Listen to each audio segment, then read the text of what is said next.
جو پتہ ہے وہ کیا ہے، وہ یہ کہ ہم بہت ٹیلنٹڈ نیشن ہیں، اور میں ایسا کیوں کہہ رہی ہوں، ہم آگے بڑھنے کی کچھ روشن مثالیں قائم کرتے جا رہے ہیں. میں اس کا تذکرہ اب آپ کے سامنے رکھنے جا رہی ہوں.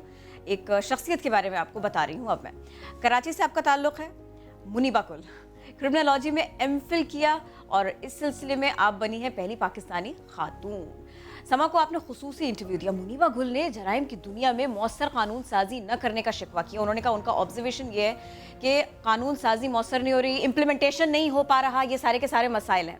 اب پرابلم یہ ہے کہ ایک جانب تو نومولود بچوں کا قتل یہ بڑھتا چلا جا رہا ہے، کاروکاری ہے، نوجوانوں میں نشے کی علت تھی، اس میں آئس بھی آ گیا، یہ نوجوانوں کو جلدی موت کے قریب، مزید ڈیمیج کے قریب لے کے جا رہا ہے. منیبہ نے سوشل سائنٹسٹ بن کر اس ملک کی خدمت کریں گی ایسے عزم کا اظہار کیا ہے. منیبہ کی شخصیت، وہ اب تک کتنا کام کر چکی، وہ اب کیا سوچ رکھتی ہیں، وہ اب پاکستان کی سوسائٹی کو بنانے کے لیے کیا کچھ کریں گی. مدثر نذیر ان کے پاس گئے، ان سے ملے، اور کتنی عمدہ گفتگو رہی، کتنا کچھ آپ سیکھ سکتے ہیں. آئیے ہم اور آپ مل کر دیکھتے ہیں. کرمنالوجسٹ میں جینڈر نہیں ہوتا.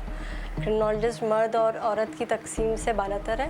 میرا نام منیبہ گل ہے اور میں پاکستان کی پہلی طالب علم ہوں جس نے کراچی یونیورسٹی سے ایم فل کی ڈگری کرمنالوجی میں حاصل کی ہے. ڈگری کا مقصد صرف یہ نہیں ہے کہ آپ ڈگری حاصل کریں اور آپ کی شادی بہت اچھی جگہ ہو جائے گی. ڈگری کا مقصد یہ ہے کہ آپ اپنا ان پٹ سوسائٹی میں کیا دینا چاہتے ہیں.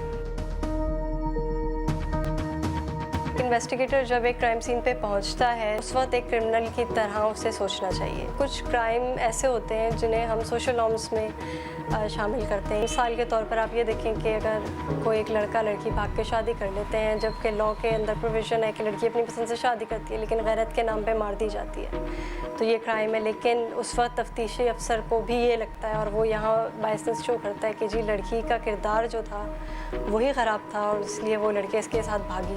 تو اس نے اس ایویڈنس کلیکشن کے لیے کوشش ہی نہیں کی کہ وہ ثبوت جمع کرتا. اس نے اس کو مرڈر ہی نہیں سمجھا. ہمارے یہاں آئس کا نشہ آج کل بہت کامن ہے اسٹوڈنٹس کے اندر.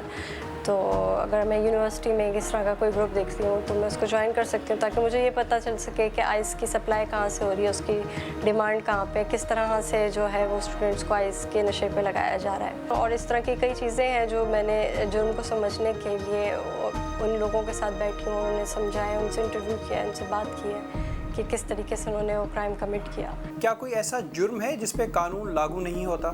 کچھ سوشل نارمز ایسے ہیں جن کے لیے کوئی لاء ہی نہیں بنا. فینٹیسائڈ ہے، نومولود بچوں کا قتل کہلایا جاتا ہے، اس کو کبھی اس کے لیے کوئی لاء ہی نہیں بنا گیا. ڈیولپنگ کنٹریز میں بہت اسٹرکٹ لاز ہیں اور سزائیں ہیں. جب میں پریکٹیکلی فیلڈ میں گئی ہوں تو وہاں میں نے بہت سارے ایشوز ایسے دیکھے جن کو ایڈریس کیا ہی نہیں جاتا. ہمارے جو بنیادی مسائل ہیں، جو سوشل ایشوز ہیں، ان کو ہائی لائٹ نہیں کیا جاتا. تو وہ ایشوز دیکھ کر مجھے خیال آیا کہ کیوں نہ اس سے ریلیونٹ کوئی ڈگری یا ایجوکیشن حاصل کی جائے. فورنسک ڈپارٹمنٹ سے لے کر crime scene investigator, evidence collection, policing, intelligence agencies. تو کرمنالوجی کا اسٹوڈنٹ جو ہے یا کرمنالوجسٹ جو ہے وہ ہر جگہ فٹ ان ہو سکتا ہے. میں سیکنڈری اسٹڈی بھی جس سبجیکٹ میں نے اپنا تھیسس کیا اسی پر ہی کروں گی. میرا فیوچر میں پلان یہی ہے کہ پی ایچ ڈی کر کے میں ایز اے سوشل سائنٹسٹ اپنے معتبر اداروں کی خدمت کر سکوں اور اچھی پالیسیز اور اچھے پروجیکٹس جو ہے وہ ان کے لیے بنا سکوں. بہت زبردست انٹرویو.